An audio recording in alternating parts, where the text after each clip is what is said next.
I used to believe that love, when given freely, always found its way back. That belief lasted exactly 3 weeks after I signed my house over to my son. My name is Clara Whitmore. I'm 71 years old, and until recently, I owned a narrow, ivy-covered home on Linden Street, a place that held 40 years of my life inside its walls. It wasn't grand, but it was mine. Every corner carried a memory. My late husband Daniel's laughter in the kitchen, my son Andrew learning to walk across the creaky wooden floors, the quiet evenings I spent reading by the fireplace after Daniel passed. I never imagined I would become a stranger there. The decision to transfer ownership wasn't forced. No one threatened me. No one rushed me. In fact, it felt like my idea, like something noble. Andrew had been struggling financially. He and his wife, Melissa, were renting a small apartment across town, raising 2 young children in a space far too tight for comfort. Every time I visited, I noticed the stress in his shoulders, the way Melissa tried to hide her frustration behind polite smiles. "Mom," Andrew had said one evening, rubbing his temples, "we just need a break. Something stable." I remember looking around my living room that night, at all the empty chairs, the quiet walls. "You should move in here," I told him. He hesitated at first, but Melissa didn't. Her eyes lit up in a way that made my chest tighten, though I couldn't explain why at the time. "Are you serious, Clara?" she asked. "I am," I said. "It's too much house for me anyway." What I didn't say was that I was tired of being alone. A week later, we were sitting in a lawyer's office, Mr. Hargrove, a quiet man with careful eyes. He reviewed the document slowly, occasionally glancing at me over his glasses. "You're certain about this, Mrs. Whitmore?" he asked. "Yes," I replied, though something in his tone made me pause. He leaned forward slightly. "Then, I strongly recommend including a protective clause." Andrew shifted in his seat. "A clause? For what?" "Standard precaution," Mr. Hargrove said calmly. "In case living conditions become unsuitable or if there is any form of neglect." Melissa laughed lightly. "That won't be necessary. Clara will be living with us. We'll take care of her." I smiled, wanting to believe her. "Let's include it anyway," I said. Andrew didn't argue. He barely read the document before signing. That was my first mistake, not noticing how quickly he handed over his signature. The move happened faster than I expected. At first, everything felt hopeful. Boxes were unpacked, laughter filled the house again, and the sound of children running down the hallway brought life back into rooms that had been quiet for years. But slowly, almost invisibly, things began to shift. It started with small changes. Melissa rearranged the furniture. Then she replaced it. "My style is more modern," she explained. "It'll make the house feel fresh." I didn't protest. After all, it was their home now. Then my belongings began to disappear. Not all at once. Never in a way that would raise immediate alarm. A vase here, a painting there. "Oh, I stored those," Melissa would say casually. They didn't quite fit the new look. Andrew avoided my eyes during these conversations. The first real turning point came 2 weeks after they moved in. "Mom," Andrew said one morning, standing awkwardly in the doorway of what had once been my bedroom, "we need to talk about your room." I set down my teacup. "What about it?" Melissa appeared behind him, arms folded. "We're thinking of turning this into a shared bedroom for the kids," she said. "It makes more sense long term." I blinked. "But this is my room." Andrew stepped forward quickly. "You'll still have a space." "Of course you will." Something in his voice sounded rehearsed. "Come," Melissa said, already turning down the hallway. I followed them, my heart beating a little faster with each step. We walked past the guest room, past the study, past every door that could have been mine, until we reached the back of the house. Melissa opened a narrow door I hadn't paid attention to in years. The storage room, or what used to be one. We fixed it up, she said brightly. Inside was a small bed, a metal dresser, and a single overhead light that buzzed faintly. No windows, no worms. No trace of comfort. The air smelled faintly of cleaning chemicals. I stood there, unable to move. It's temporary, Andrew added quickly. Just until we finish reorganizing everything. How long will that take? I asked quietly. Melissa shrugged. We'll see. I stepped inside, running my hand along the cold wall. This used to be a storage room. It's a room now, she replied. That was the moment something inside me cracked. Not loudly, not dramatically, just enough for me to realize that I had crossed an invisible line, and there was no easy way back. That night, I lay awake on the narrow bed, staring at the ceiling. The house sounded different from here. Distant, muted, like I was no longer part of it. I could hear laughter upstairs, Andrew and Melissa living their lives in what used to be mine. For the first time, I felt like a guest. No, not even that. Guests are welcomed.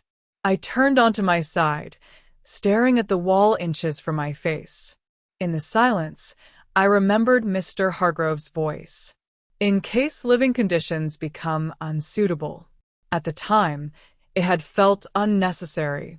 Now, lying in a windowless room in the house I once owned, it felt like the only thing that might still belong to me. I closed my eyes, but sleep didn't come. Instead, a single thought settled in my mind, quiet, steady, and impossible to ignore. I had given away my home, but I hadn't given away everything. If someone had asked me when exactly I stopped feeling like a person in my own home, I wouldn't have been able to give them a date. It wasn't a single moment, not one cruel word or obvious act. It was quieter than that. Slower. Like dust settling over everything I used to be until I could barely recognize myself beneath it. The storage room, my new bedroom, was always cold in the mornings. I'd wake before sunrise out of habit, though there was no window to prove the day had even begun. My body knew, even if the room didn't. I would sit up slowly, waiting for the stiffness in my joints to ease, listening to the distant sounds of the house waking up without me. Footsteps overhead, cabinet doors opening, the low hum of conversation I was no longer part of.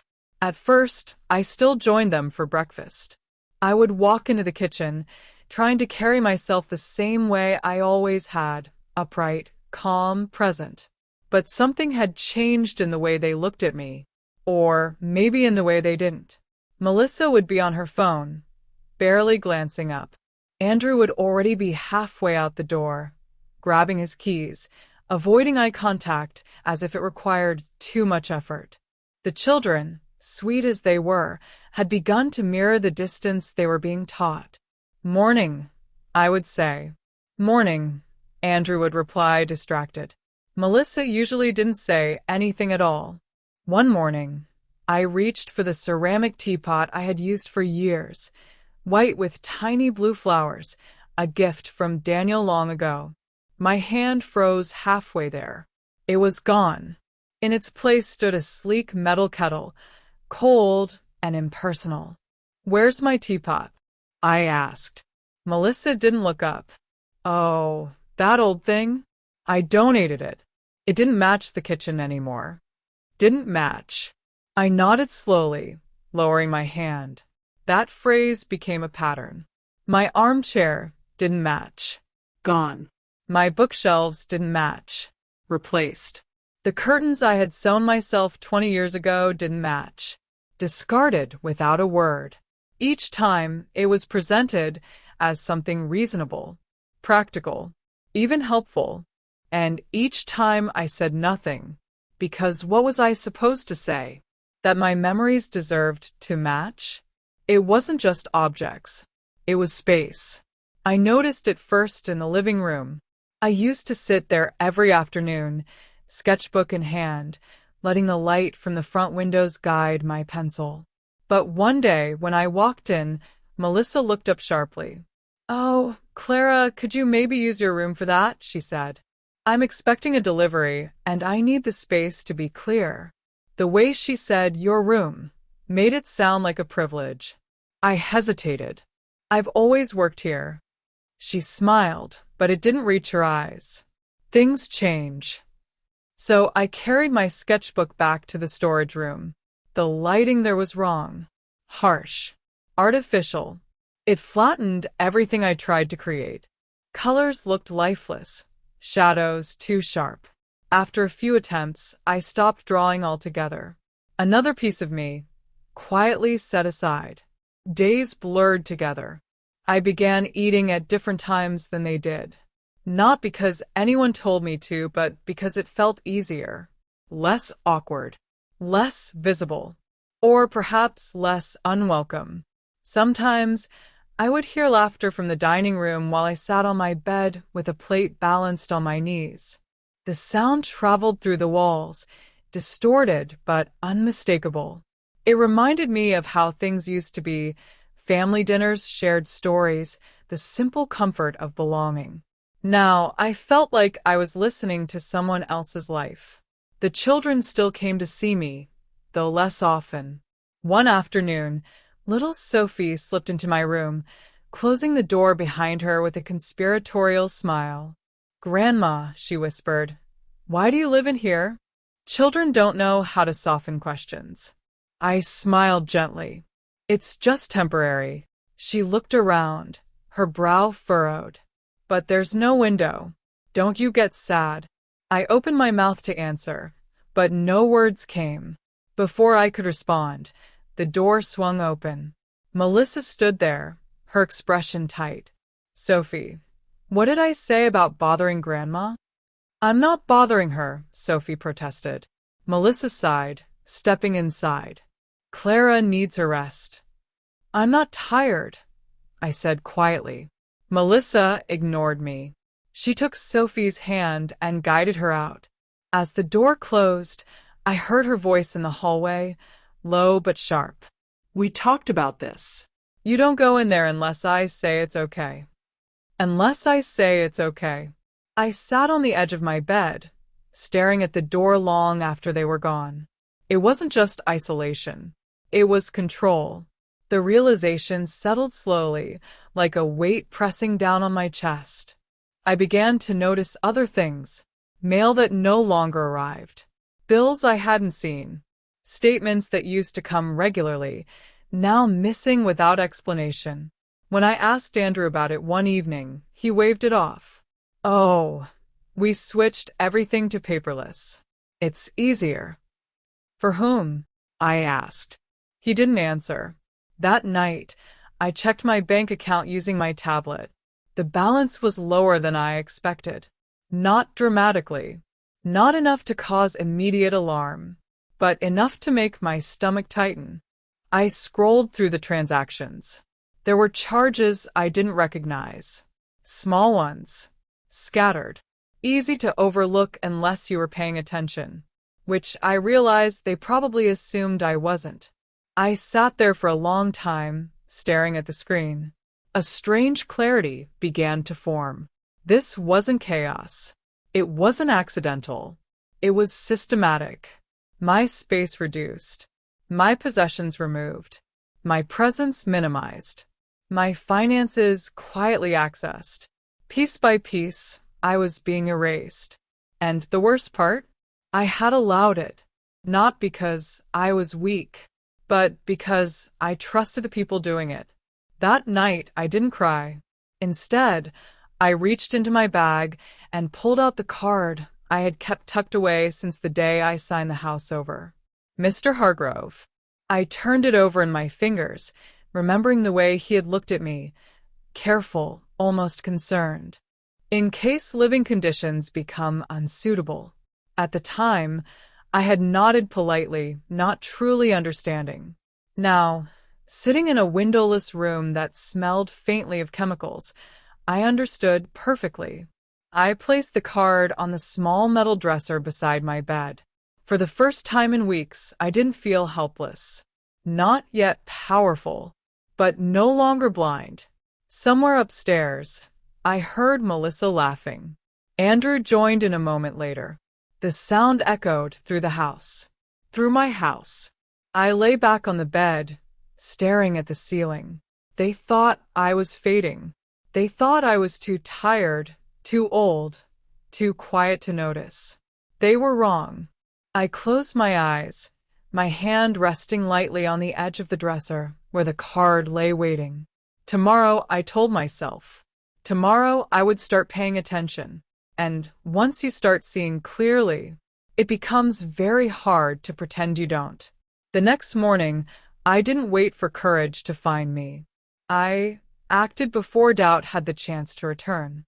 For weeks, I had been drifting through that house like a shadow, quiet, careful, almost apologetic for existing. But something had shifted the night before. Not loudly, not dramatically. Just enough to make me realize that silence had only made things easier for them. So I stopped being silent. I dressed slowly, choosing one of my better blouses, the pale blue one Daniel always liked. It was one of the few things Melissa hadn't discarded yet, perhaps because she hadn't noticed it. I brushed my hair, straightened my shoulders, and for the first time in a long while, I looked at myself in the mirror not as someone diminished, but as someone still there, still capable, Still thinking.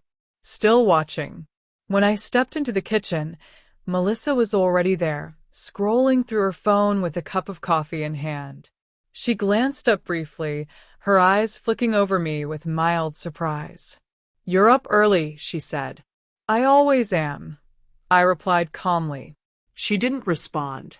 Just went back to her screen. I made my tea, using the new kettle since my own had been donated, and sat at the table, not in the corner, not quietly slipping away, right there in my usual place. For a few minutes, neither of us spoke. Then I asked, "Where's my mail being sent now?" Her fingers paused mid-scroll. "What do you mean?" I said, keeping my voice even, "I haven't received any mail in weeks. Bank statements, insurance letters, pension notices. Where are they going?" She set her phone down slowly. Oh, that. "We updated the address, so everything comes here directly. It's more efficient." "This is my address," I said. "Yes, but we're managing things now," she replied, her tone sharpening slightly. "It's just easier if we handle it." We. That word again. "I didn't ask you to handle it," I said. Her smile returned, thin and controlled. "Clara, you've been under a lot of stress. We're just trying to help." There it was. The quiet suggestion. Fragile. Confused. Needing supervision. I held her gaze longer than I had before. "I'm not confused," I said. For a brief moment, something flickered in her expression. Not guilt. Concern. But not for me. Before she could respond, Andrew walked in, adjusting his tie. "Morning," he said quickly. "Andrew," I said, turning to him. "We need to talk about my accounts." He froze for just a second, then forced a casual shrug. "What about them?" "There are withdrawals I didn't make." Melissa stood up immediately. "We're going to be late," she said sharply. "We can talk about this later." Andrew hesitated, glancing between us. "Yeah, later, Mom," he muttered, already moving toward the door. And just like that, the conversation was over. Or rather, avoided. I didn't follow them. I didn't argue. I simply finished my tea, stood up, and went back to my room. But this time, I wasn't retreating. I was preparing. I took out my tablet and carefully reviewed every transaction again, this time writing down dates, amounts, and patterns. The withdrawals weren't random. They happened mostly on weekends, often in similar amounts. Enough to blend in. Enough to avoid suspicion. Unless you were looking. And now I was. After that, I checked my email more thoroughly. Not just the inbox, but the deleted folder. That's where I found them. Messages confirming address changes. Notifications about account updates. Even a confirmation from my insurance provider thanking me for authorizing a new primary contact. My hands went still. I hadn't authorized anything, but someone had, and they had done it using my information. A slow, cold realization settled in. This wasn't just control. It was preparation. They weren't just making me smaller inside the house. They were making me irrelevant outside of it. I sat back, staring at the screen. For a moment, I felt something close to panic rising in my chest. But I pushed it down. Panic clouds judgment. And I needed clarity. I reached into my bag and pulled out Mr. Hargrove's card again. This time I didn't hesitate. I called. His voice was exactly as I remembered, steady, measured, impossible to rush. "Mrs. Whitmore," he said after I introduced myself. "I was wondering when I might hear from you." That sentence alone told me everything I needed to know. "You expected this," I said. "I hope not," he replied. But I prepared for it. I told him everything. Not just the room, not just the missing belongings, but the finances, the mail, the subtle shifts that had turned into something far more serious. He didn't interrupt, didn't rush me, just listened. When I finished, there was a brief silence. Then he said, "You need to start documenting everything." "I have," I said. "Some of it." Good. "You'll need more." "What exactly counts as enough?" "Proof of unsuitable living conditions," he said. "Proof of financial interference. Proof of coercion, if possible." I glanced around my small room. "This qualifies, doesn't it?" "Yes," he said simply. "It does." For the first time, I allowed myself to feel something other than fear. Relief. Not because the situation was better, but because it had a name. And something that has a name can be fought. "What happens if I use the clause?" I asked. "The property reverts to you," he said. "Legally and completely." "And Andrew?" A pause. "He would have to leave." The words landed heavier than I expected. Despite everything, he was still my son. "I understand," I said quietly. "Clara," Mr. Hargrove added, his tone softening slightly, "this isn't just about property. What you're describing, this is serious. You need to protect yourself." I looked down at my hands. For months, I had been trying to protect my relationship with Andrew, at the cost of everything else. "I will," I said. After the call, I sat in silence for a long time. Then I stood up. I picked up my phone, and I began. Photographs of the room, The bed. the lack of windows, the single harsh light. I moved through the house carefully while it was empty, documenting everything I could. The missing furniture, the replaced items, the absence of anything that had once made the house feel like mine. I even went outside and took photos of the trash bins. Inside one of them, I found what was left of an old wooden frame that had once held one of my paintings. I didn't cry. I took a picture. By the time I finished, my hands were steady. My thoughts were clear. For the first time since I signed those papers, I felt like I was standing on solid ground again. Not safe. Not yet. But no longer lost. That evening, when Andrew and Melissa returned home, I was back in my room. Quiet. Still. Exactly as they expected. I listened to them moving around upstairs, their voices drifting down in soft fragments. They thought nothing had changed. That I was still the same, still passive, still unaware. They didn't know about the call. They didn't know about the photos. They didn't know that I had finally started seeing everything clearly. I lay back on the bed, staring at the ceiling. The same room, but something inside me was different now. Stronger, Sharper. patient, because I understood something they didn't. This wasn't the end of my story. It was the beginning of theirs. And when the time came, they would have no idea what was coming. Once you begin to see clearly, everything changes. Not the world around you, but the way you move through it. I stopped reacting. I stopped questioning them directly. I stopped trying to make Andrew understand. Instead, I watched. I listened. And most importantly, I waited. Patience is something people often mistake for weakness. They see silence and assume surrender. But silence, when chosen, can be sharper than any argument.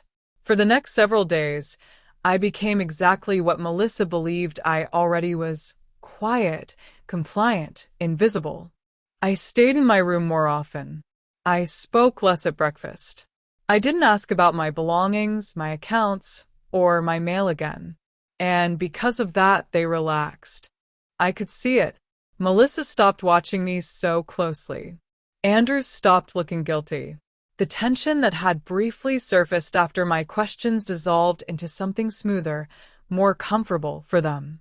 That was when they started talking more freely. The first real conversation I captured happened on a Thursday evening.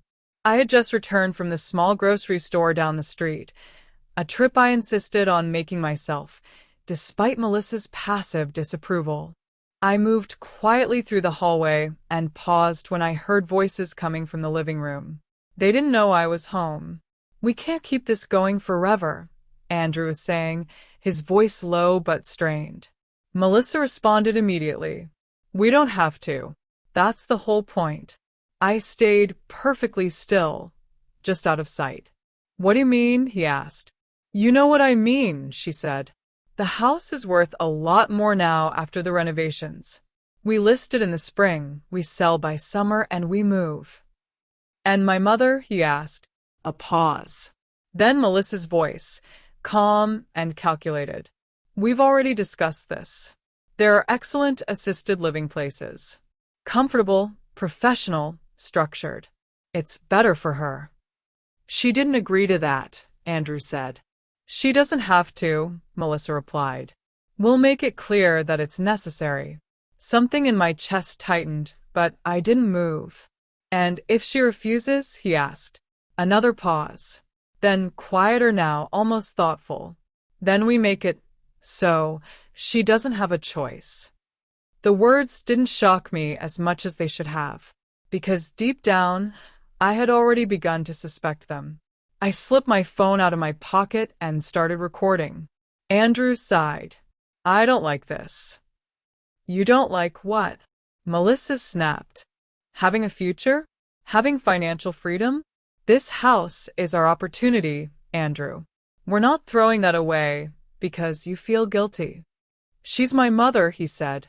"And she's not capable of living alone anymore," Melissa countered quickly. "Everyone can see that." "Who's everyone?"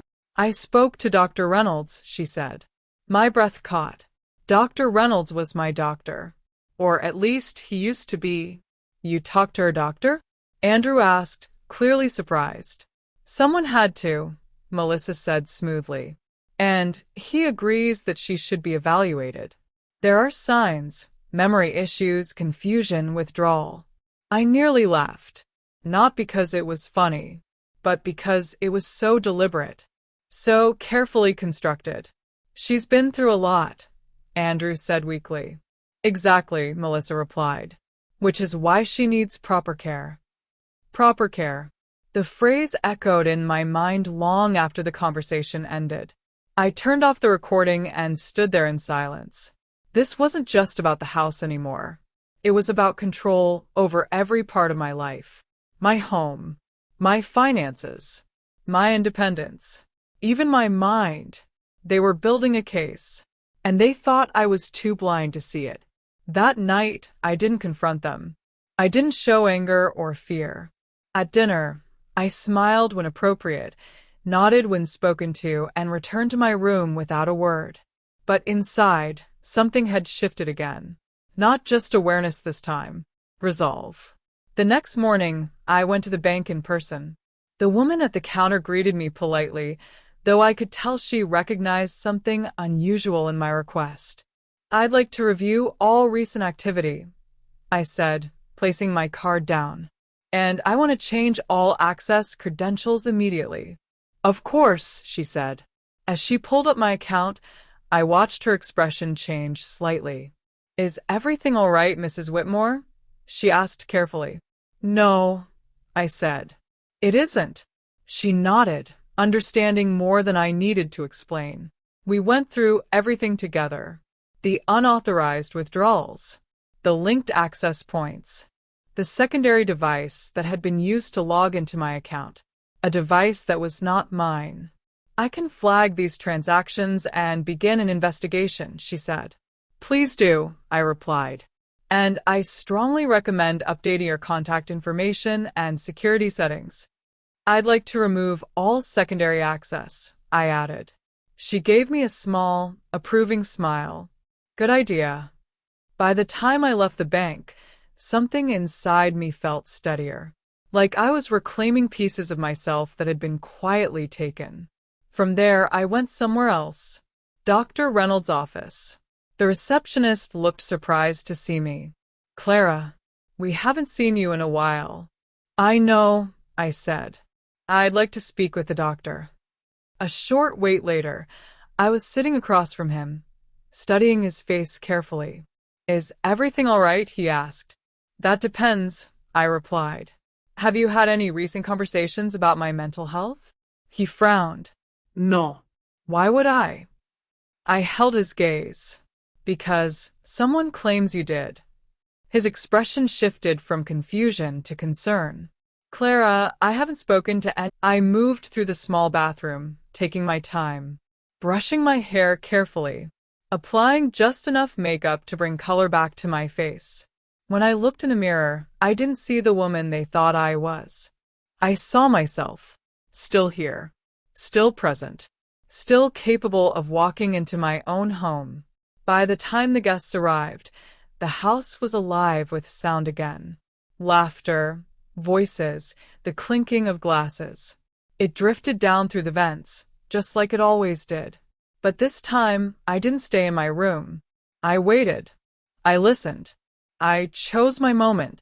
When the conversation downstairs reached its peak, when the room was full, when everyone was settled, when Melissa believed everything was exactly as she had planned, I opened my door, and I walked out. The hallway felt longer than usual, but I didn't slow down. My steps were steady, measured, controlled. Each one carried me further away from the version of myself I had allowed them to create. When I reached the living room, the effect was immediate. Conversation stopped. Glasses paused midair. Every head turned. Melissa froze near the center of the room, her smile still fixed in place, but her eyes sharp with shock. Andrew looked like he had forgotten how to breathe. Good evening, I said, my voice calm, clear and completely steady. For a moment, no one responded. Then a man near the fireplace stepped forward, extending his hand. You must be Clara, he said warmly. Andrew has told us so much about you. I took his hand, meeting his gaze. I hope only the good things. He laughed lightly. Of course. Behind him, I could feel Melissa's stare burning into me.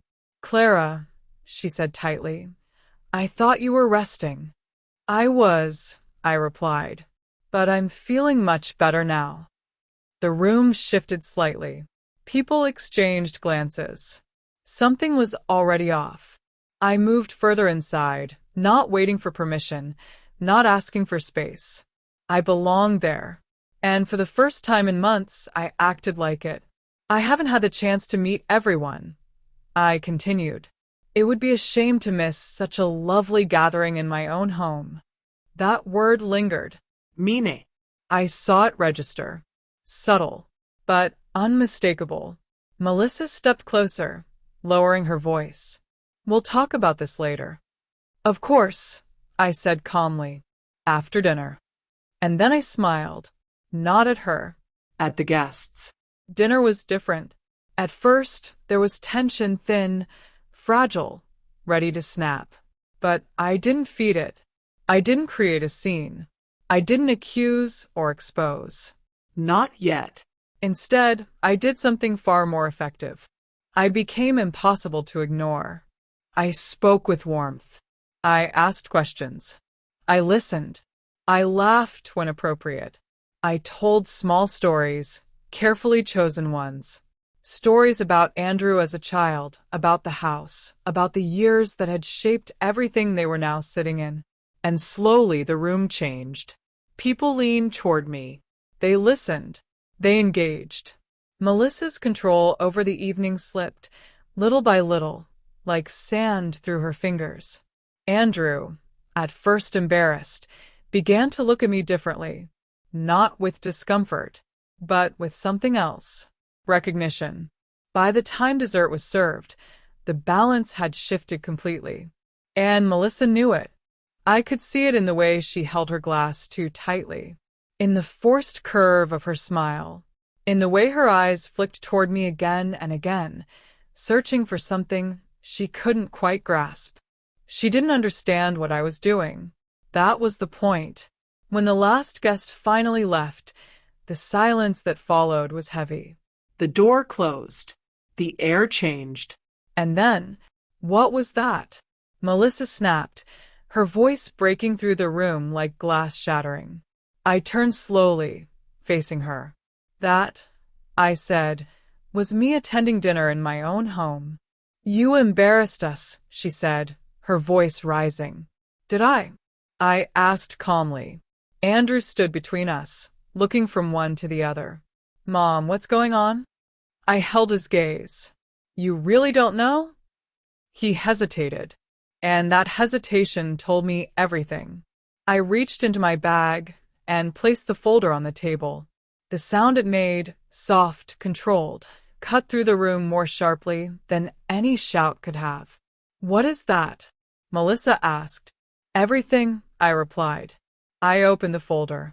Photographs, bank records, printed emails, and finally, I placed my phone on the table and pressed play.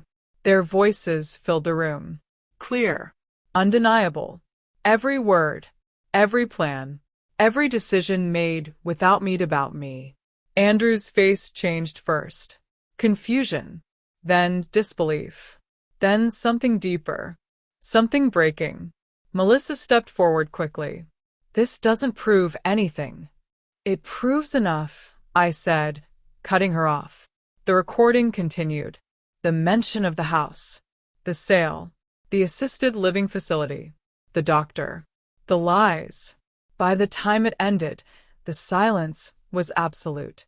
Andrew looked at her, then at me, and for the first time since all of this began, He saw. Mom, he said, his voice barely above a whisper. I didn't move closer. I didn't comfort him. Not this time. This ends now, I said. Melissa laughed sharply, though there was no confidence left in it. You think this changes anything? I met her gaze steadily. Yes, I said. It changes everything. There is a strange kind of silence that follows truth. Not the quiet of peace, but the quiet of something collapsing. That was the silence that filled the room after the recording ended, thick, heavy, impossible to escape. No one spoke at first. Andrew stood frozen, his eyes fixed somewhere between me and the table, as if he were trying to piece together two versions of reality that no longer fit. Melissa, on the other hand, recovered faster. She always did. Control was her instinct, and she reached for it again, even now. This is ridiculous, she said, her voice sharp but strained. You recorded a private conversation and twisted it into something it's not. I didn't respond immediately. Instead, I closed the folder calmly, as if what had just happened was already settled. You plan to sell the house, I said. You plan to move me into a facility without my consent. You access my accounts. You changed my records. Which part would you like to explain first? Her jaw tightened. Andrew looked at her. Really looked this time. Melissa, is this true? She hesitated, and that hesitation cost her everything. It's not what it sounds like, she said quickly. We were trying to help her. She can't manage things on her own anymore. I can, I said quietly. Andrew turned to me, his face pale. Mom, why didn't you tell me? I held his gaze, steady and unflinching. I tried, I said. You just weren't listening. The words landed harder than anything else I had said that night.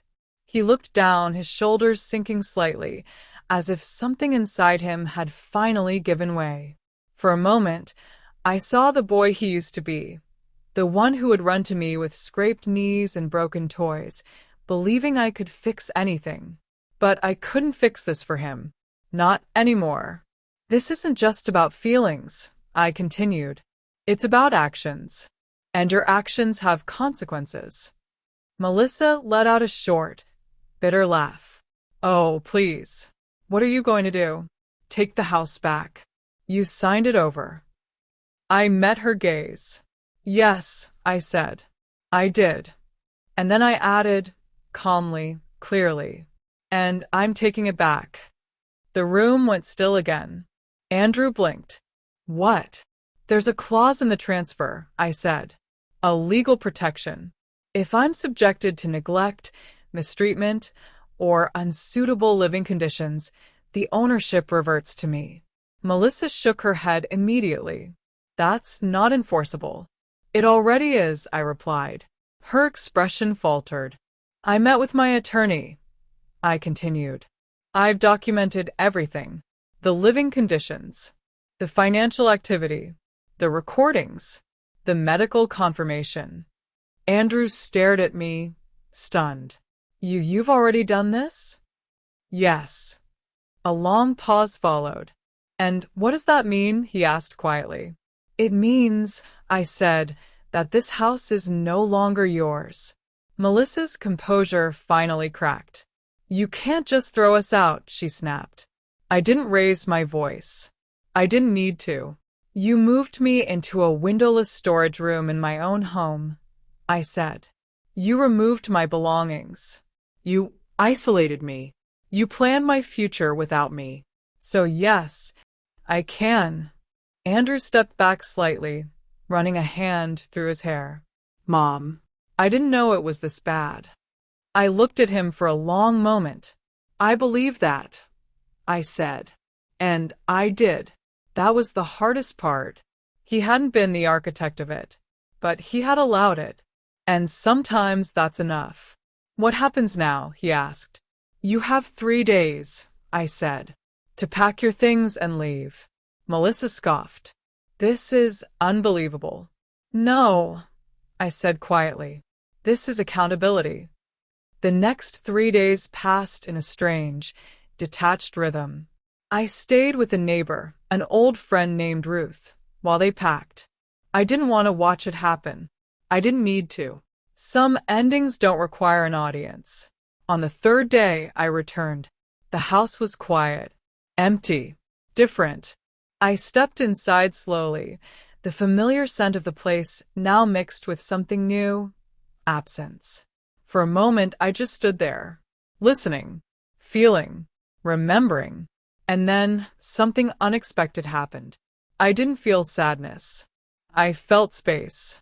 Space to breathe. Space to exist again. Room by room, I walked through the house. The walls were still painted in colors I hadn't chosen. The furniture was still wrong. The atmosphere still carried traces of everything that had happened. But it was mine again, and that changed everything. I started small. I opened the windows. Let the air move. Let the house remember what it felt like to be alive. In the days that followed, I began to rebuild, not what had been, but something new. I retrieved what I could. A few pieces of furniture from a resale shop. A painting I found online that reminded me of the one that had been thrown away. New curtains. New colors. Not replacements. Reclamations. Andrew came back a week later. Alone. He stood at the door, looking older somehow. Not in years, but in weight. I just wanted to see you, he said. I didn't invite him in immediately. Not out of cruelty, but out of necessity. I'm not here to ask for anything, he added quickly.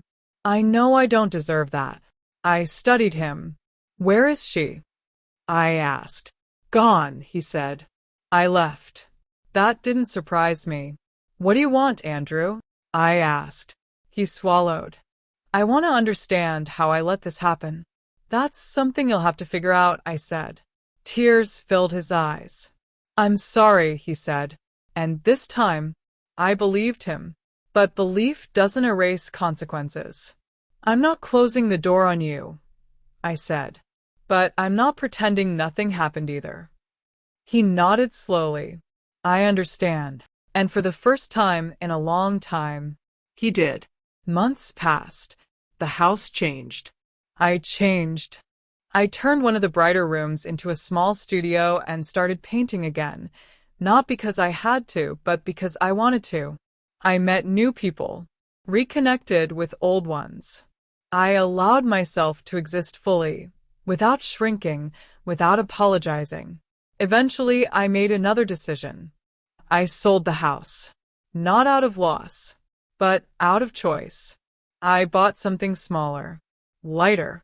A place without heavy memories pressed into every wall.